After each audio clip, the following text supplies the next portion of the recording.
واقعہ کربلا ہوا اور سید الشہداء علیہ السلام نے اپنی قربانی دی بارگاہ ربوبیت میں، تو یہ عالم غیب سے یہ آواز آئی، یا ایتھا النفس المطمئنہ ارجعی ربک راضیۃ مرضیہ، سبحان اللہ. تو یہ وہ نفوس قدسیہ ہیں جو اللہ کی رضاؤں کا مظہر ہیں، اللہ کی رضاؤں کا منبع ہیں، اللہ کی رضاؤں کا واقع مخزن ہیں یہ ہستیاں. تو پوچھا کہ مولا یہ آپ کے والد کو رضا کیوں کہا گیا ہے؟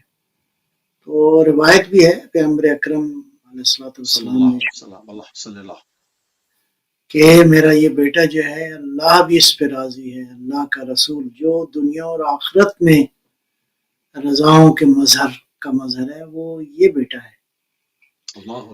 تو آپ نے ارشاد فرمایا کہ ایک خصوصیت میرے والد گرامی میں مختلف ہے، اللہ تو راضی ہے یقیناً، مومنین بھی راضی ہیں یقیناً، لیکن میرے والد گرامی علی ابن موسیٰ رضا جو ہیں وہ ایسے اللہ کی پسندیدہ شخصیت ہیں، رضاؤں کا اس طرح مظہر ہیں کہ دشمن بھی آپ سے راضی ہیں. اللہ اکبر، اللہ اکبر، سبحان اللہ، سبحان اللہ. یہ دشمن جو ہے تو ہم نے تاریخ میں اس بات کو دیکھا ہے، اس کے مظاہر بھی دیکھے ہیں کہ دشمنوں نے بھی کس انداز سے دشمنی بھی کی انہوں نے، اور کس طرح اپنے مولا امام رضا علیہ السلام نے اپنا فیض جو ہے سب کے لیے جو. اسی طرح تاریخ میں یہ چیز موجود ہے، اہل سنت کے بعض بڑے علماء جو ہیں وہ بھی ان کے بارے میں ملتا ہے کہ اپنی حاجتوں، تمناؤں، خواہشوں کی، اپنی دعاؤں کو پورے ہونے کے لیے امام رضا علیہ السلام کی زیارت کے لیے جاتے تھے. اللہ اکبر. تو یہ ہے مقام رضا کہ وہ ہستی جن کا ٹائٹل جو ہے الرضا ہے، تو اس کے پس منظر میں یہ چیزیں جو ہیں وہ موجود ہیں. دوسرا جو میں عرض کرنا چاہوں گا وہ ہے آپ کا جو ایک ٹائٹل ہے بڑا خوبصورت، وہ ہے عالم آل محمد. عالم آل محمد، صحیح. یعنی آل محمد میں جو عالم ہے وہ علی ابن موسیٰ رضا ہیں. یہ کیسے ہے یہ ٹائٹل، جبکہ اس گھر میں نبی اکرم صلوات اللہ سلام اللہ علیہ جیسی ہستی موجود ہے کہ جن کے قلب مطہر پہ اللہ نے قرآن جیسی کتاب کو نازل کیا. یعنی جس سینے میں قرآن موجود ہو وہ علم کا محتاج نہیں ہوتا، علم اس کا محتاج ہوتا ہے، معلومات اس کی محتاج ہے. پیغمبر اکرم کی ذات عقل اول ہے، حضور کی ذات علم اول ہے، حضور کی ذات نور اول پروردگار ہے جو کہ خلق ہوا. تو اسی گھر میں ہم دیکھتے ہیں جناب زہرا سلام اللہ علیہ جیسی ہستی موجود ہے جن کا صحیفہ فاطمیہ کہ اس میں اتنا علم ہے کہ قیامت تک آنے والے ہر واقعے کا اور ہر چیز کا احاطہ کیا گیا ہے. اسی گھر میں ہم دیکھتے ہیں کہ امیر المومنین جیسی ہستی موجود ہے جنہوں نے سلونی کا دعویٰ کیا. سلونی کا دعویٰ جس گھر میں موجود ہو، جس گھر میں امام باقر علیہ السلام جیسی ہستیاں موجود ہیں، باقر العلوم جس نے علوم کو شگافتہ کیا. اچھا، مزے کی بات یہ ہے کہ تسلسل کے ساتھ ہے، مطلب اگر کوئی یہ سمجھتا ہو کہ بھائی جس طرح سے ہمارا ماننا ہے کہ مطلب ایک امام کے بعد ایک امام، پھر ایک کے بعد ایک امام، اور وہ بھی خدا کی مرضی کے ساتھ جس کو امامت ملے. مگر جو لوگ امامت پہ جو یقین نہیں رکھتے یا نہیں سمجھتے تو ان کے لیے یہ ایک نقطہ جو آپ بیان فرما رہے ہیں بڑا اہم ہے کہ انسان کی مطلب ہر جنریشن میں اس طرح سے لوگ پیدا نہیں ہوتے. یہیں سے یہ معجزہ صادر ہو رہا ہے کہ ہر دفعہ اس علوم کو لینے والا اور اس پر پورا احاطہ رکھنے والا ہر زمانے میں موجود رہا. اس اینگل سے بھی دیکھا جائے ذرا. جی میں عرض کر رہا تھا کہ اس خاندان کے اندر جو ہے ایسی امام صادق علیہ السلام ایسی ہستیاں جہاں موجود ہیں جنہوں نے علم کے ایسے چشمے اور ایسے دریا بہائے جب قیامت تک انسان ان سے استفادہ کرتا رہے گا. تو جہاں اس طرح کی ہستیاں موجود ہوں جہاں امام زمانہ علیہ الصلوۃ والسلام جیسی ہستی کے بارے میں یہ بات موجود ہے کہ آپ کے ظہور سے پہلے 2 حرف علم جو ہے وہ ظاہر ہوگا، جبکہ ٹوٹل علم جو ہے وہ 27 حرف ہے. یعنی بالفاظ دیگر اگر علم کو کی درجہ بندی کی جائے تو 27 درجے اس کے بنتے ہیں 27 جی. درجے صحیح. تو 2 جی درجے کا علم جو ہے وہ ظاہر ہوگا. تو ایسے ماحول میں جہاں اس طرح علم موجود ہو، وہاں پہ کہا جائے، یعنی یوں کہیں کہ اہل بیت مل کے کہیں کہ ہم میں عالم جو ہے وہ علی ابن موسیٰ رضا ہے. اللہ اکبر. اللہ اکبر. مجھے نہیں سمجھ کہ اللہ میں اس مطلب کو کیسے بیان کروں، اور نہ ہی ہماری عقل جو ہے وہ پرواز کر سکتی ہے اس بات کی طرف کہ ہم تقابل کریں، ہم کوئی وہ کریں. میں سمجھتا ہوں کہ امام علی رضا علیہ الصلوۃ والسلام کا عالم آل محمد یہ واقعاً ٹائٹل جو ہے بہت ہی قابل غور ہے. اور میں اس ضمن میں جو تاریخ میں کچھ نہ کچھ چیزیں موجود ہیں، ابن شہر عاشوب نے ایک روایت لکھی ہے، کہا کہ امام علی رضا سے 18,000 علمی سوالات پوچھے گئے اور آپ اللہ. نے جواب 18,000 18,000. اللہ اکبر. یعنی 18,000 علمی مسئلے پوچھے گئے اور آپ نے ان کو آنسر کیا. پھر ایک روایت لکھی ہے جناب شیخ طوسی مرحوم نے اپنی ایک ریفرنس کے ساتھ، اس میں لکھا ہے کہ امام علی ابن موسیٰ رضا نے وہ جو 18,000 اپنے السلام. شعب نے سوالات کا ذکر کیا ہے، اس کے علاوہ جو شیخ طوسی نے روایت بیان کی ہے، وہ فرماتے ہیں کہ امام نے 15,000 علمی مسئلوں کا جواب دیا. یعنی 18 + 15 یہ بن گئے 33,000. تو 3,000 صحیح. نہیں تھوڑا نہیں ہے یہ. میں ضمناً سمندر ایک ہے. دو میں سمجھتا ہوں کہ خصوصاً یہ جس دور میں ہم جا رہے ہیں، اور واقعاً اللہ کی وحدانیت، خدا کی ربوبیت، پروردگار کی وحدانیت کا تصور جو ہے کافی اس وقت مسائل ہیں. تو اگر ہم اہل بیت علیہم السلام کے در اقدس پہ آج بھی دستک دیں تو ان ساری مشکلات کا حل موجود ہے. ایک روایت ہے جو کہ نصر الدرر ایک کتاب ہے، اس میں فضل ابن سہل یہ مامون کے کا وہ تھا، پرائم منسٹر تھا، تو اس نے ایک محفل میں امام سے سوال کیا، کہا کہ یا ابو الحسن یہ بتائیں کہ کیا انسان جو ہے وہ مجبور ہیں، اللہ نے ان کو مجبور خلق کیا ہے؟ جی کوئی ان کے پاس اختیار نہیں ہے. تو ارشاد فرمایا پروردگار اس سے عادل تر ہے کہ اپنے بندے کو مجبور خلق فرمائے اور پھر اس کو عذاب میں ڈال دے، اس کو جہنم میں ڈال دے. کیونکہ عدل کے تقاضوں کے خلاف ہو جائے گا. یعنی کتنا خوبصورت جواب ہے. اس کے بعد اس نے پھر ایک اور سوال کیا اس سے ہی متصل، پوچھا کہ یہ فرمائیں کہ کیا انسان پھر آزاد ہے؟ تو فرمایا کہ خدا بند عالم اس سے زیادہ حکیم تر ہے کہ انسان کو آزاد خلق کرے اور اس کو اسی کے حوالے کر دے. آزادی کا مطلب تو یہ ہوا نا کہ انسان جو مرضی کرے. آزادی ایسی ایسا بھی نہیں. ایسا بھی نہیں ہے. تو اس کا ایسا مطلب بھی ایک نہیں. درمیانی راستہ ہے. تو ایسا خوبصورت توحید کا ایک تصور جو ہے مختصر روایت میں. ایک اور روایت میں اچھا آپ یہیں پہ اچھا یہیں پہ آ کے لوگ الجھ جاتے ہیں کہ مطلب اختیار کتنا ہے اور کتنا اختیار نہیں ہے. اب اس کا تعین کرنا یہ ایک عجیب چیز ہے. یہ اصل میں اس کے لیے تفسیر چاہیے نا، اس کے لیے تفصیل چاہیے. اس کے لیے علماء کی خدمت میں جا کے لوگ دستانوں تلمس طے کریں. البتہ وہ علماء جو واقع علماء ہیں، ابھی تو جی. مشکلات پیدا ہو گئی ہیں. جیسے ہر شعبے میں 2 نمبر ہیں، تو اس جی ہاں. شعبے میں 2 نمبر لوگ موجود ہیں.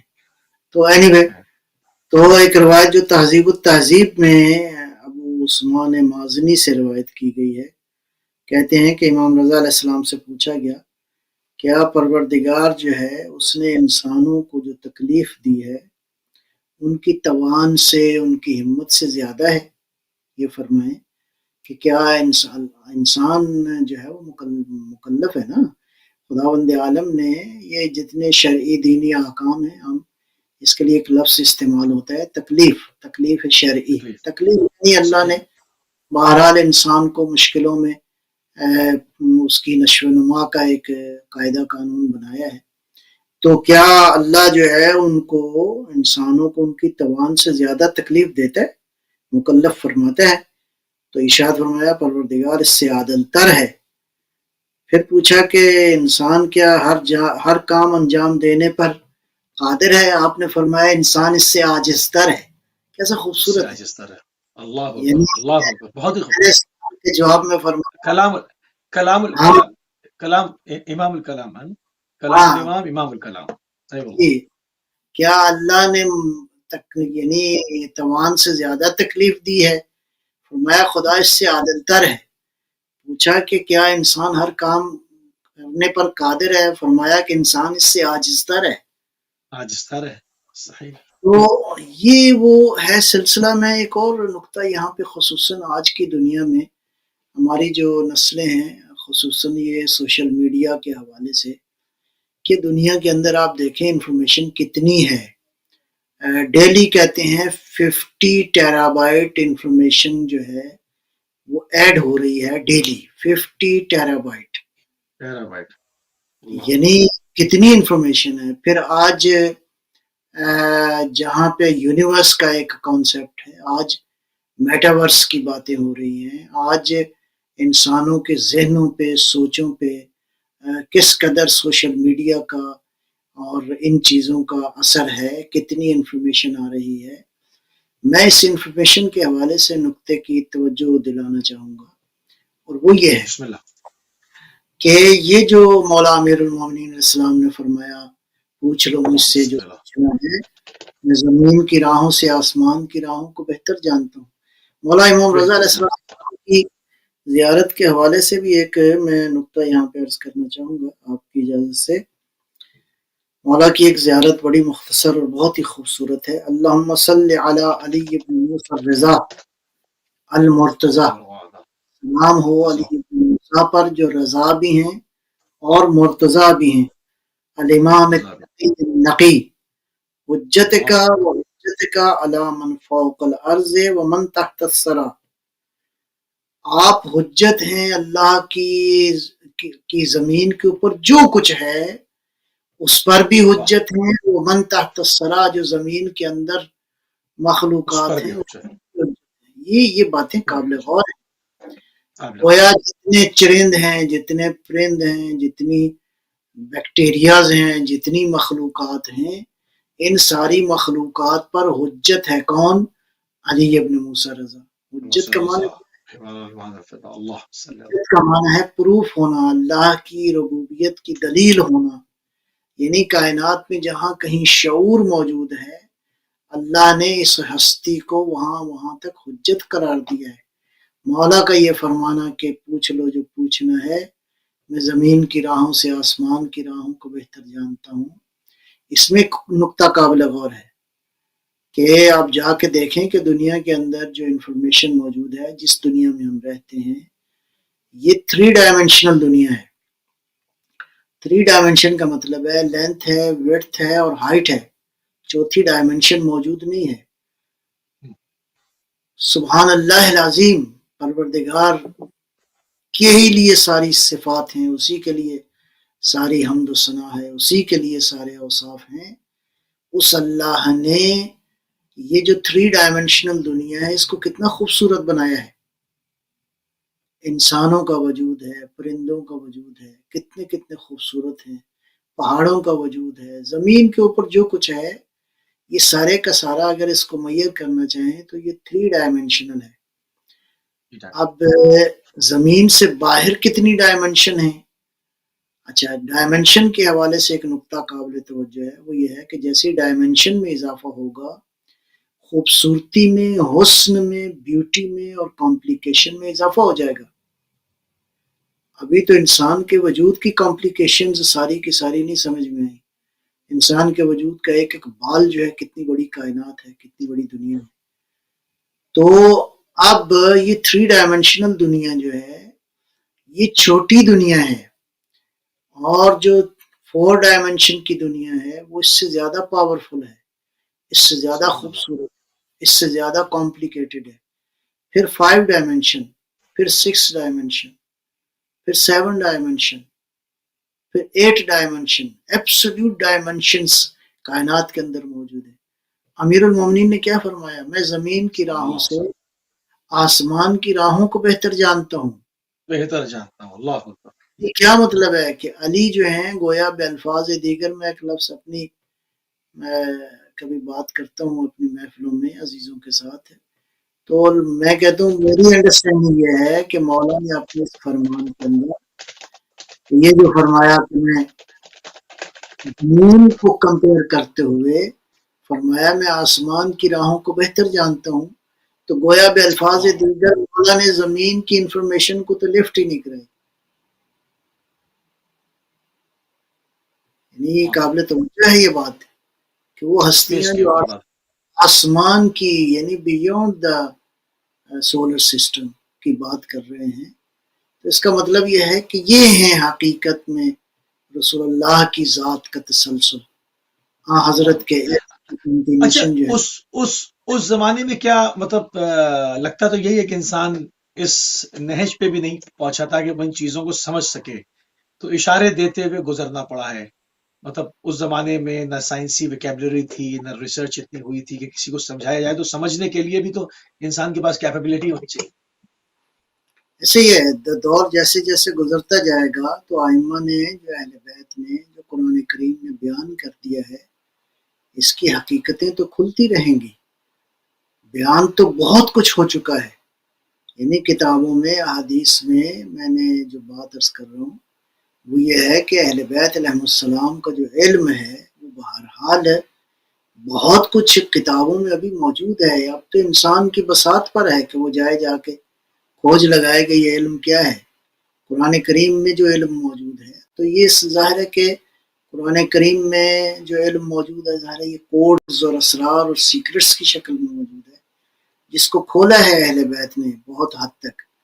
تو ابھی تو علم جو ہے جیسے میں نے عرض کیا ابھی تو علم نے آنا ہے، علم آئے گا.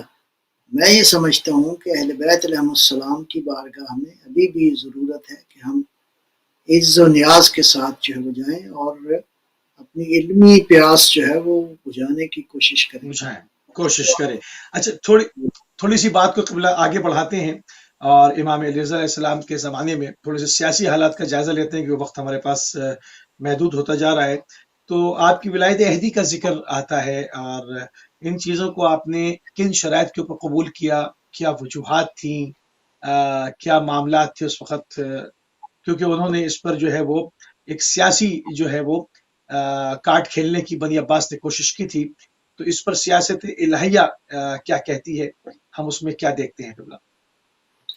میں عرض کروں کہ اگر اس کا ایک کلی مسئلہ سمجھ لیا جائے اور اس کلی مسئلے کو سمجھنا بہت ضروری ہے، وہ سیرت نبی اکرم صلوات اللہ وسلم علیہ کے حوالے سے ہے کہ پیغمبر اکرم نے کہیں جہاد کا حکم دیا، کہیں صبر کا حکم دیا. یعنی مکہ کی جو زندگی ہے مظلومانہ ترین زندگی ہے مسلمانوں کی، یعنی کس قدر مشکلات میں تھے. پھر جب مصائب ہیں.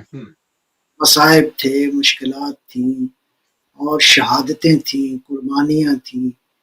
حضرت بلال پہ کتنی مصیبتیں آئیں، حضرت ہمارے یاسر ان کے والدین پہ کتنی مصیبتیں آئیں، اور بھی بہت سارے اہل اسلام تھے جنہوں نے واقعی قربانیاں دی، صبر کیا. جب مدینہ میں گئے تو دشمن نے پھر بڑی سطح پہ جو ہے وہ انوالو کیا پیغمبر کو. تو یعنی بڑی سطح کی جنگیں ہوں، تقریباً کوئی 83 جنگیں ہیں، غزوات ہیں، سرایا ہیں. ان غزوات میں کوئی تقریباً 27 غزوات ہیں. یعنی وہ جنگیں جہاں سرکار دو عالم صلی اللہ علیہ وسلم حضور نے بے نفس نفیس جو ہے وہ شرکت فرمائی. تو میں کلی ایک مسئلہ سمجھنا بہت ضروری ہے. تو حضرت کی زندگی ہی میں ہم دیکھتے ہیں صلح حدیبیہ ہے، پھر کہیں پہ صلح حدیبیہ ہے، کہیں صبر کی مثالیں ہیں، کہیں دفاع کے حوالے سے یہ جنگیں ظاہر ہے کہ دفاعی جنگیں تھیں، پیغمبر اکرم نے کوئی تجاوز کا حکم نہیں دیا، دفاع کی شکل میں یہ جنگیں ساری کی ساری ہوں۔ تو اس کے بعد آ جاتے ہیں امیر المومنین علیہ الصلوۃ والسلام کا دور ہے، تو پھر امام حسن علیہ الصلوۃ والسلام کا دور ہے، پھر یہ چلتے چلتے یہ ساری چیزیں، تو کہیں جو ہے وہ کمپرومائز نہیں کیا، کہیں کمپرومائز کیا ہے۔ تو یہ کیا ہے؟ یہ سیرت کے اندر جو بظاہر ہمیں اختلاف نظر آتا ہے، یہ اختلاف سیرت کا اختلاف نہیں ہے، یہ زمانے کے حالات کا اختلاف ہے۔ یعنی زمانے کے حالات کو دیکھتے ہوئے اسلام کی حفاظت جو ہے وہ ضروری ہے۔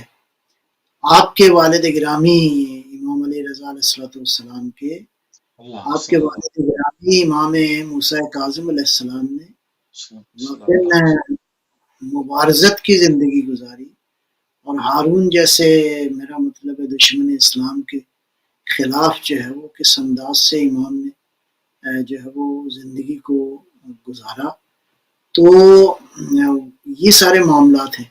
تو امام علی موسیٰ رضا علیہ الصلوۃ والسلام کے جو اب حالات ہیں وہ مختلف ہیں، خصوصاً آپ نے جو زندگی کے تقریباً 10 برس ہیں وہ گزارے ہیں اس کے مامون کے زمانے میں۔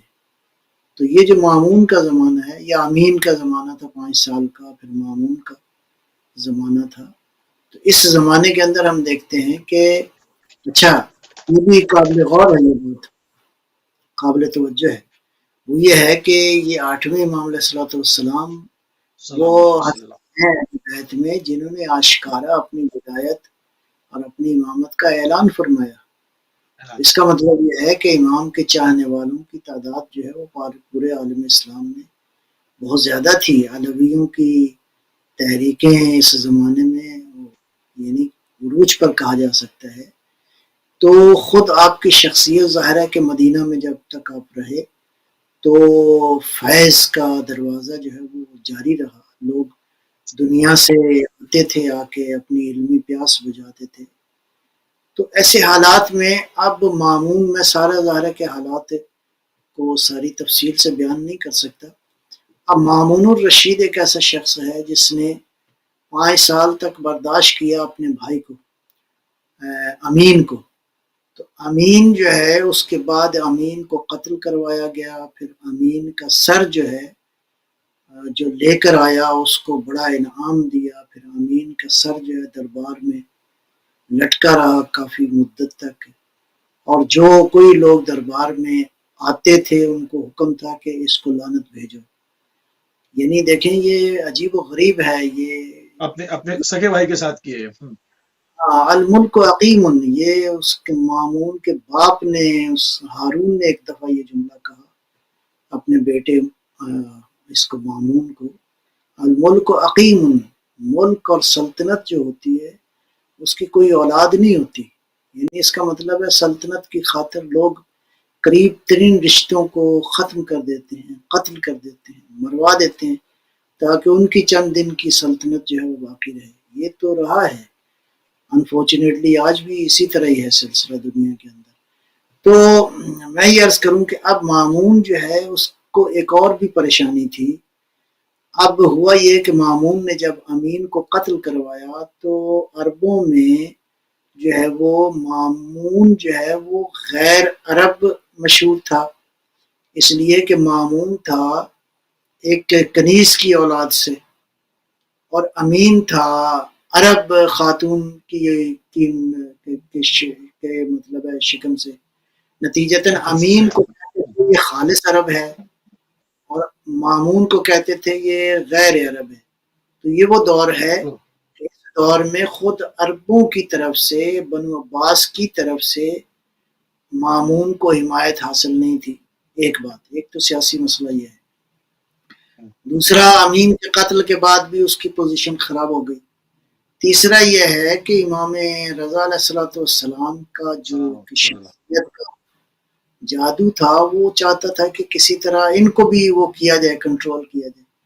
تو یہ تو حکمرانوں کی ایک ٹیکنیک، ایک پالیسی رہی ہے، طریقہ کار، کہ جس شخصیت سے خطرہ ہے اس کو ذرا قریب بلا لیا جائے۔ تو تو مطلب ہے اس نے پھر زبردستی جو ہے وہ دعوت دی، زبردستی دعوت دی، زبردستی جو ہے وہ مدینے سے بلایا گیا۔ اب ہم دیکھتے ہیں کہ جس طرح مدینے کو رخصت کیا مولا امام حسین علیہ السلام نے اور صلی اللہ کربلا محمد وعلى. رخ کیا، کس طرح گریہ کرتے ہوئے آپ نے اپنے جد بزرگوار کی قبر مبارک سے ودا کیا، اپنی والدہ کی قبر سے ودا کیا، اور اسی طرح باقی أبا عبد الله.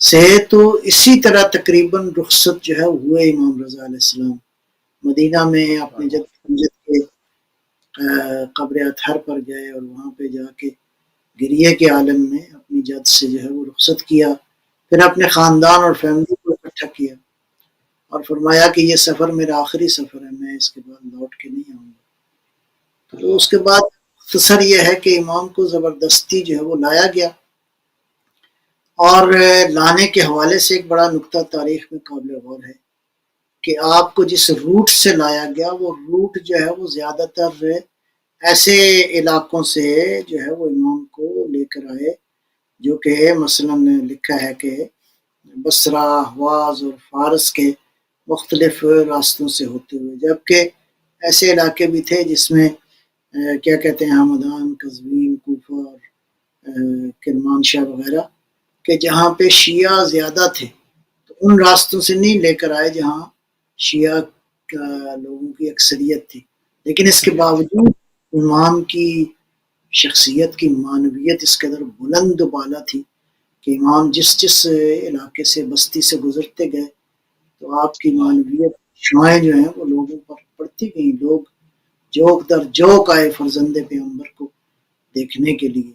تو یہ بہرحال حکمرانوں کی سیاست دانوں کی سیاست ہے، اللہ کی اپنی سیاست ہے، اللہ کی سیاست جو ہے وہ غالب ہے، اللہ کی تدبیر جو ہے ان سب پہ غالب ہے۔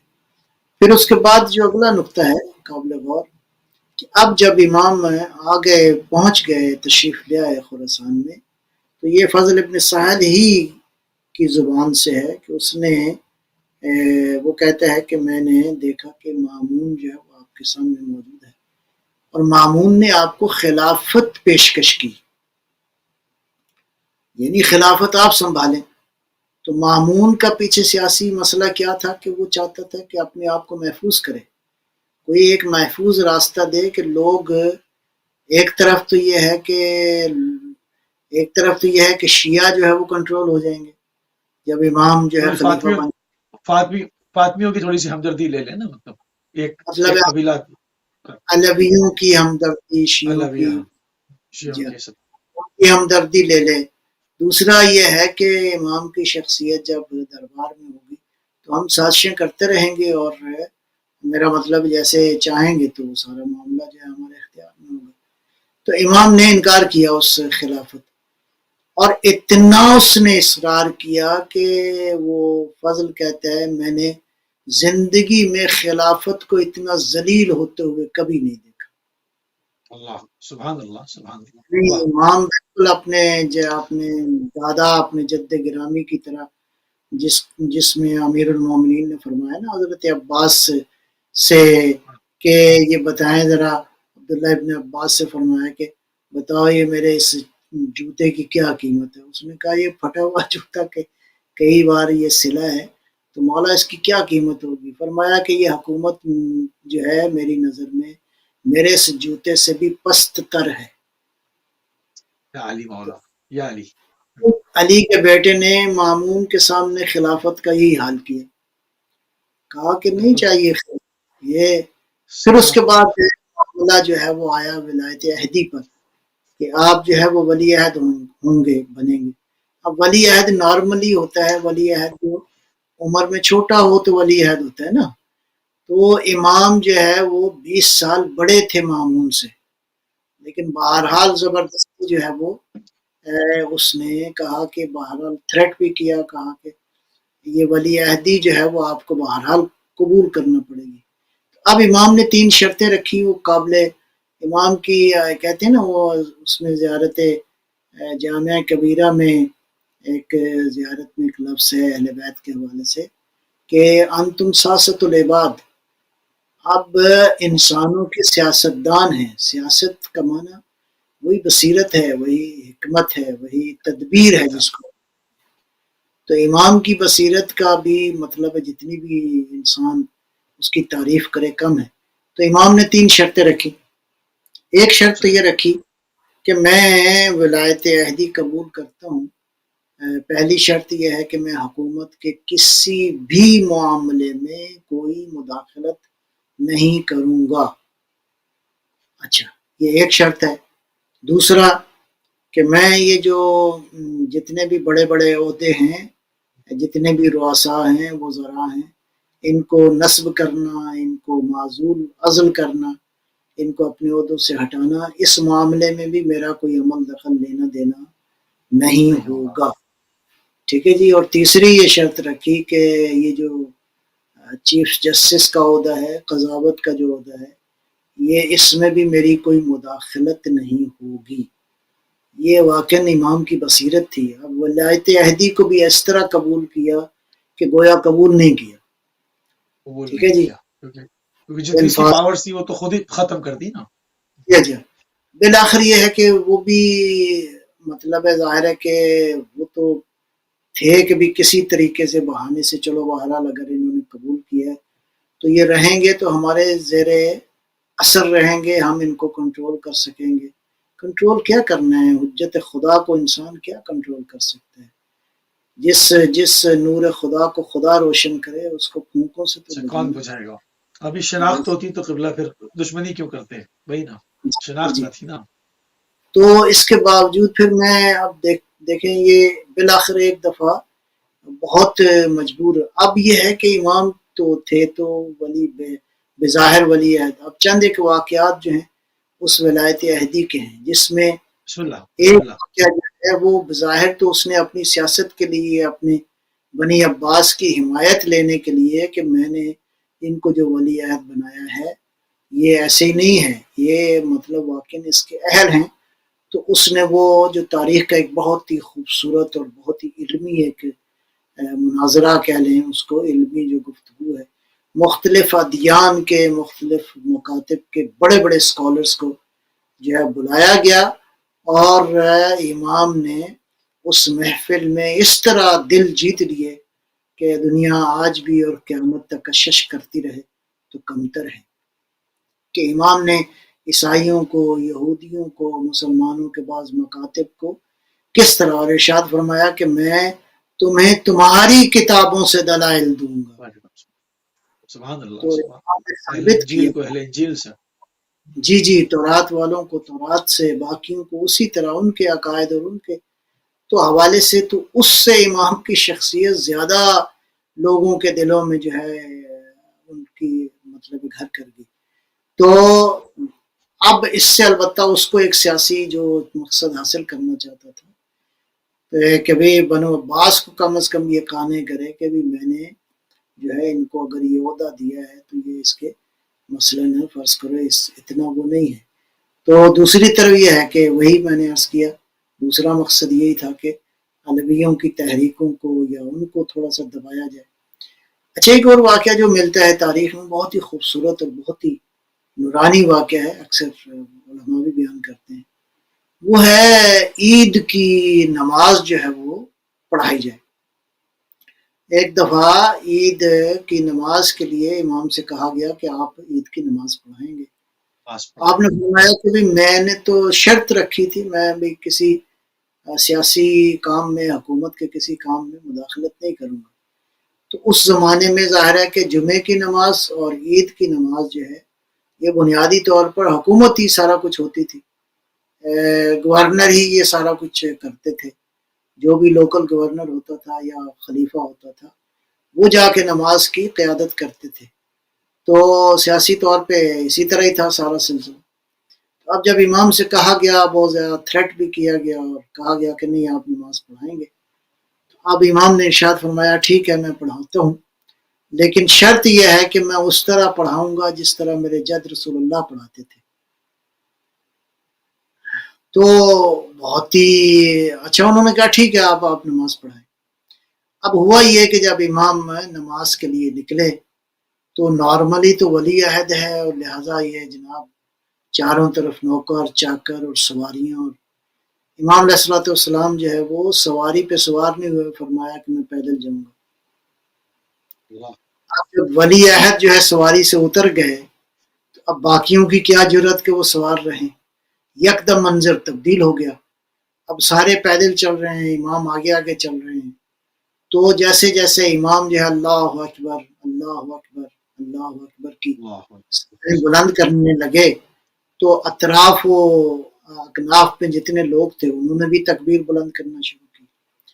تو اس طرح ہوتا ہوتے یہ ہے کہ امام، یہ بھی ہے روایت میں کہ امام جو ہے ننگے پاؤں جو ہے وہ عیدگاہ کی طرف امام نے چلنا شروع کیا۔ تو ایک عجیب و غریب پورے اس میں ماحول میں اب ہزاروں کا مجمع ہے، تکبیر کی صدائیں بلند ہو رہی ہیں۔ جب ہزاروں کا مجمع تکبیر کی صدا بلند کرے تو کتنی معنویت ہوتی ہے فضا میں۔ اور اب رپورٹیں بھی پہنچ رہی تھی تھوڑی تھوڑی دیر تک مامون تک، یہاں تک کہ جب عیدگاہ کے قریب پہنچے تو کسی نے مشورہ دیا، کہا کہ اگر آج علی ابن موسیٰ رضا نے نماز پڑھا دی تو سمجھو تمہاری حکومت کا آج آخر کیا۔ پھر بہرحال کچھ لوگوں کو بھیجا گیا، انہوں نے منت سماجت کی، ہاتھ باندھے، کہا نہیں حضور ٹھیک ہے آپ نماز نہ پڑھائیں، آپ انشاءاللہ جو ہے واپس تشریف لیں۔ تو مقصد خلاصہ یہ ہے اس بات کے حوالے سے، اگرچہ اہل دنیا نے، حکمرانوں نے، سلطنت کے پجاریوں نے کوشش کی اہل بیت علیہ السلام کے نور کو کم کیا کہتے ہیں یا خاموش کرنے کی یا ان کو کم رنگ کرنے کی، لیکن اہل بیت علیہ السلام کا نور جو ہے وہ چمکتا ہی رہا ہے، اور قیامت تک انشاءاللہ اس میں کوئی کمی نہیں آئے گی۔ نہیں آئے گی۔ اچھا ایک آخری نقطہ ہم چاہیں گے، ہمارے پاس تقریباً 10 منٹ ہیں ابھی، حدیث سلسلۃ الذہب، کیونکہ امام علی رضا علیہ السلام کا ذکر ہو اور حدیث سلسلۃ الذہب جو ہے وہ شامل نہ کیا جائے تو بات لگتا ہے کہ ادھوری رہی۔ تو قبلہ اس کو سلسلۃ الذہب کیوں کہتے ہیں اور یہ واقعہ کیا ہے پورا؟ 10 منٹ ہیں، اس میں آپ جتنا بیان کر سکیں انشاءاللہ۔ جی میں عرض کرتا ہوں، اس میں کچھ باتیں واقعی سمجھنے والی ہیں۔ ایک تو یہ ہے کہ سلسلۃ الذہب، یہ اہل سنت کے بڑے عالم، ابھی میرے ذہن سے نام ان کا نکل گیا، تو یہ انہوں نے فرمایا کہ روایت میں حدیث حاکم نیشہ پوری تو نہیں، بہرحال ابھی میرے ذہن میں نہیں ہے، میں ابھی نکل گیا ذہن سے، تو بہرحال ایک بڑی شخصیت ہیں، انہوں نے یہ کہا کہ یہ جو روایت ہے امام علی رضا علیہ السلام نے بیان فرمائی، میں نے اپنے والد سے سنا، انہوں نے اپنے والد سے سنا، اور چلتے چلتے یہ بات جو ہے وہ رسول اللہ نے بیان فرمائی، رسول اللہ کو جو ہے وہ جبرائیل نے اور اللہ نے بیان فرمائی۔ تو یہ جو سلسلہ سند ہے، یہ سلسلہ سند جو ہے یہ سلسلہ تو ذہب ہے، یعنی سونے کا سلسلہ ہے۔ وہ فرماتے ہیں کہ یہ تو خالی یہ جو چین ہے، چین آف نریشن، یہ ایسی سونے والی ہے، سونے کے ساتھ لکھی جانے والی ہے کہ اگر یہ کسی دیوانے پہ پھونک دی جائے تو وہ دیوانہ جو ہے وہ ہوش میں آ جائے، اس کی عقل جو ہے وہ مطلب سالم ہو جائے وہ شخص۔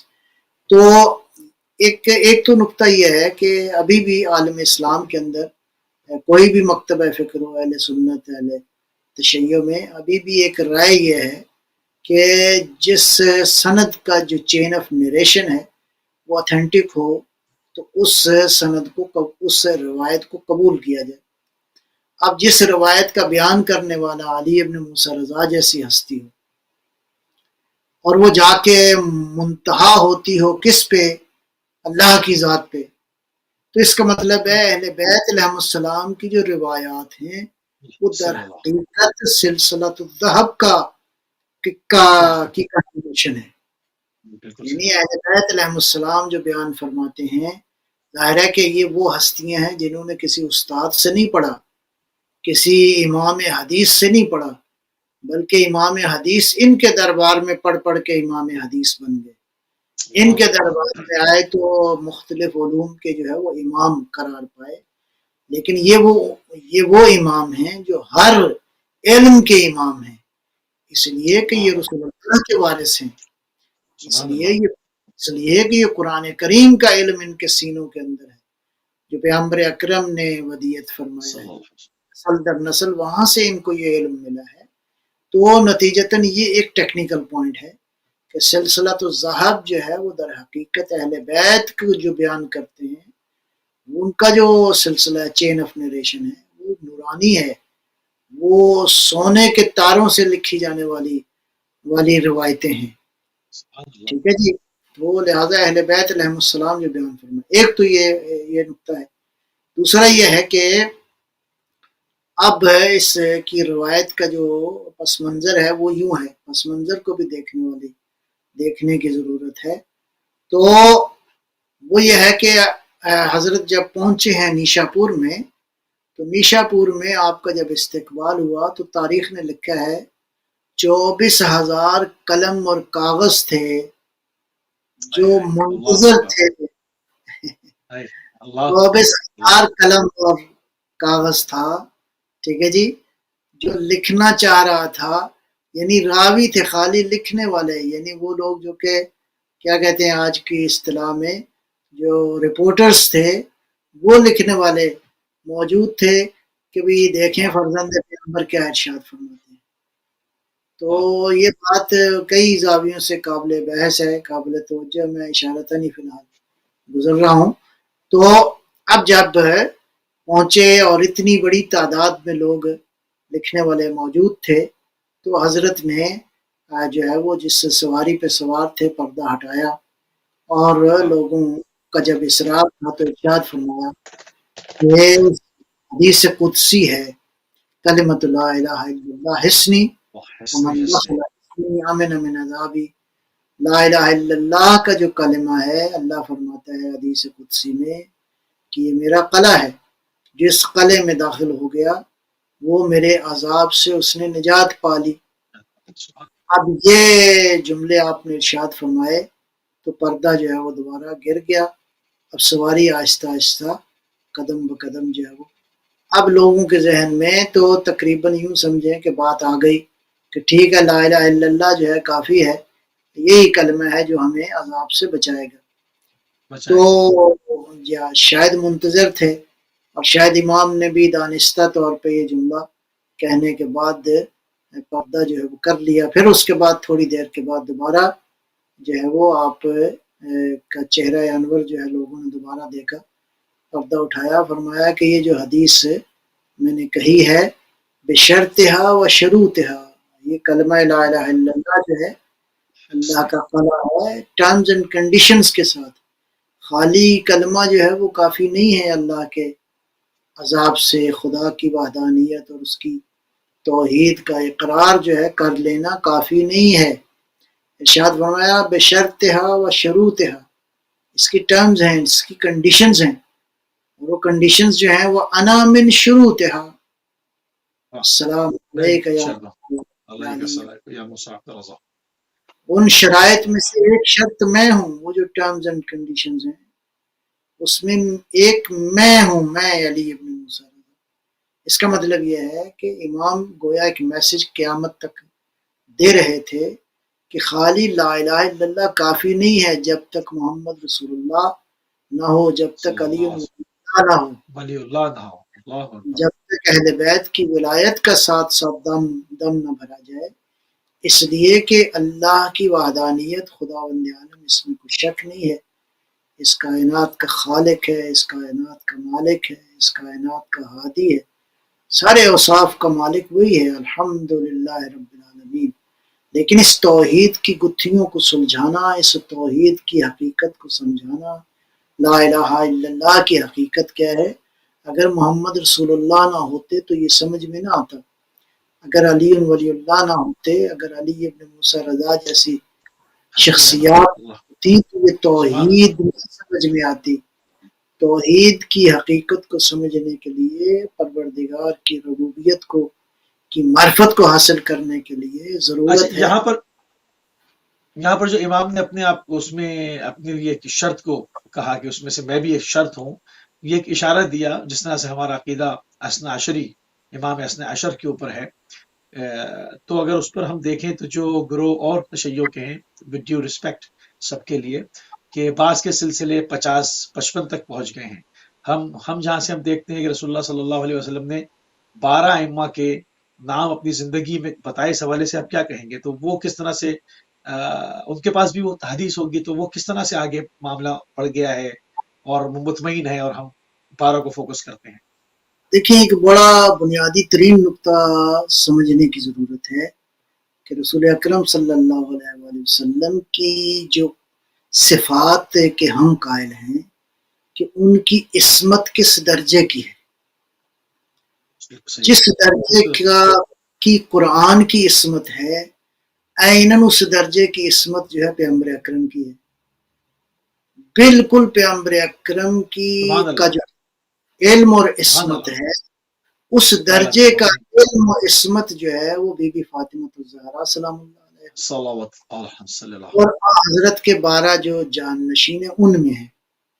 باقی اچھے تو ہو سکتے ہیں، صاحب علم بھی ہو سکتے ہیں، کچھ نہ کچھ اچھا کردار بھی ہو سکتا ہے، لیکن عصمت کے اس درجے پہ فائز ہوں کہ جس درجے پہ امام علی ابن موسیٰ رضا ہیں، جس درجے پہ امام محمد باقر علیہ السلام ہیں، جس درجے پر امام علی علیہ السلام ہیں، جس درجے پر وہ بی بی ہے جس کے بارے میں اللہ نے فرمایا انا اعطیناک الکوثر.